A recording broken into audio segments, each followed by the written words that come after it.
Maintenant, autant la période élection, vous avez promis des sacs de Ziploc avec des sandwichs, pour promettre des autoroutes, pour promettre des métros, pour promettre des repas dedans, des repas tout chaud, beaucoup chaud. Je pense que j'ai besoin que vous me promettez qu'après le 1er octobre, c'est sûr qu'un avocat devient Premier ministre. J'aimerais vous rencontrer. Toutes vos cartes, vous avez reçu chacun une lettre enregistrée que c'est moi qui vous envoyer le mois de juin 2017. J'ai jamais eu de retour de réponse de votre part, de chacun de votre part. Dans ma lettre, j'ai demandé de vous rencontrer en privé pour obtenir une enquête plus belle sur mon dossier d'enquête indépendante de la police sur la police. Parce que dans l'enquête de police sur la police, il y a beaucoup des actes criminels commis avant, pendant et après l'enquête. On est encore en Amérique du Nord. On n'est pas encore en Amérique du Nord. On est au Québec. On est toujours au Québec. Le Bayon, le dictateur, non, il n'a pas place au Québec. Le Québec, on doit avoir la parole, la vérité et surtout la justice accessible pour tous. C'est important. Et je vous souhaite une bonne campagne électorale. Et que je vous mette au mémoire que j'ai déjà envoyé des lettres enregistrées à M. Philippe Couillard, libéral, M. Jean-François Lisée, Parti québécois, pour le Parti Québec solidaire, M. Legault, des sénateurs, et surtout 245 courriels aux députés, autant au Parlement Québec et Ottawa concernant ce mon dossier. Concernant l'opération le 13 septembre 2013 par la Sûreté du Québec, par le GTI, je suis blessé gravement dans cette opération. Le dossier est conflit pour une enquête indépendante par la Ville de Québec. Dans cette enquête indépendante, il y a beaucoup d'événements criminels commis par les policiers. Le dossier n'est pas complètement fermé, là que je parle. Par contre, je vous invite votre patient un peu pour regarder le document que je vous présentez. Et on apprend ce soir qu'une opération policière aurait mal tourné à Saint-Mathieu-du-Parc en Mauricie. On a eu besoin de l'hélicoptère de la Sûreté du Québec pour transporter un blessé et possiblement du corps policier. La SQ n'a pas voulu confirmer les détails des événements, mais une enquête indépendante a été confiée au service de police de la Ville de Québec. Sur ses terres, en forêt. Puis, il entend un premier coup de feu, suivi de plusieurs autres. Et je suis tombé à deuxième balle. Et les autres, ils continuent à tirer. Était jamais identifié chez les polices.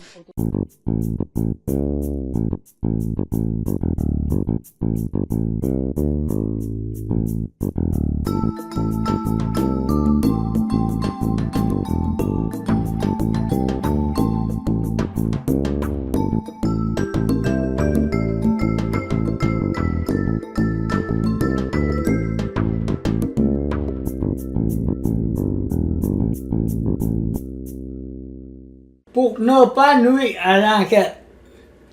Il nuit pas à l'enquête, mais il a contacté aux journalistes pour le dire il a arraché 2000 plants de cannabis sur mes terres.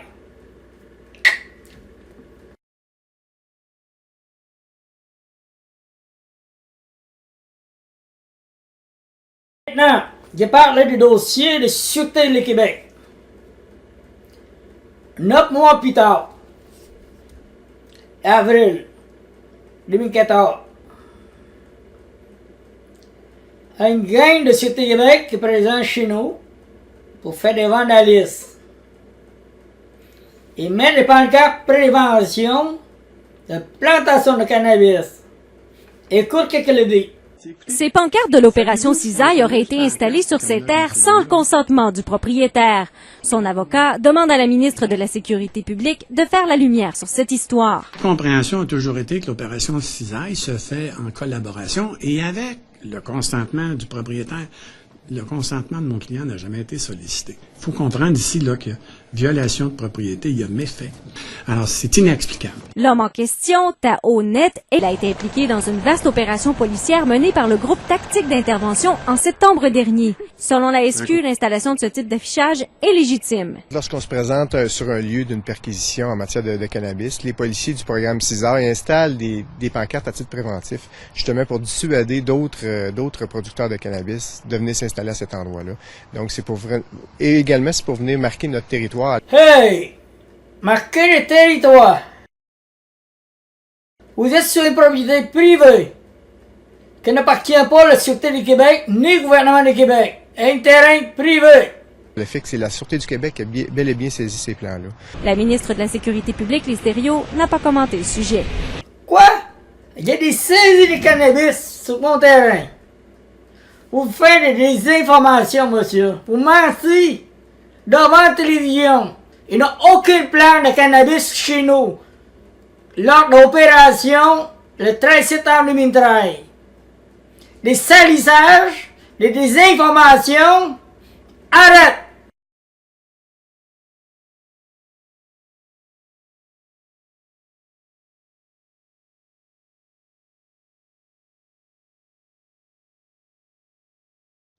On est rendu 9e mois d'événement.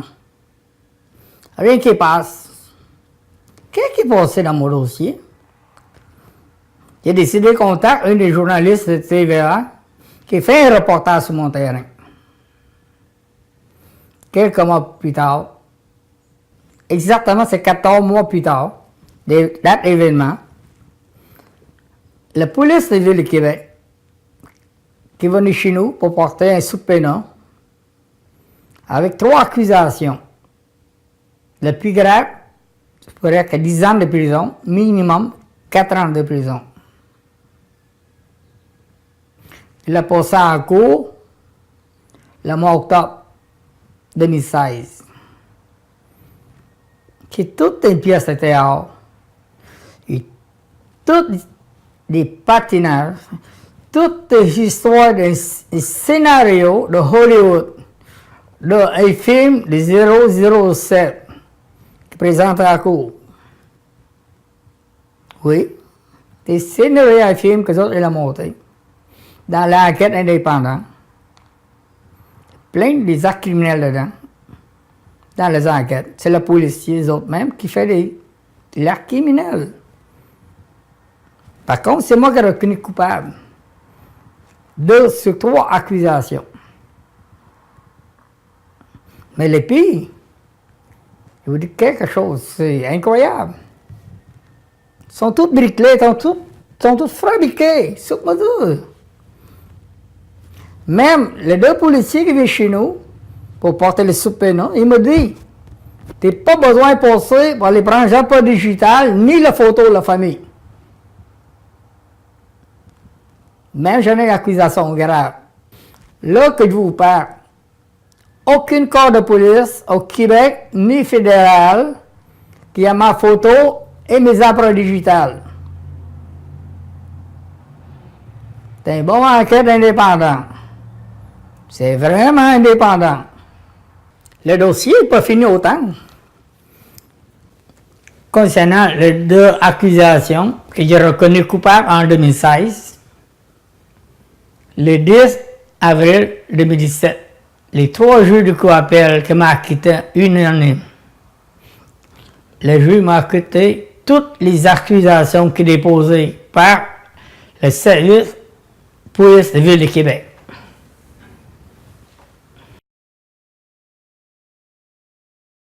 Novembre 2017, moi avec Mario Roy, on a déposé un plainte criminel privé contre 15 policiers Sûreté Québec et Ville de Québec, plus une témoin civile dans mon dossier.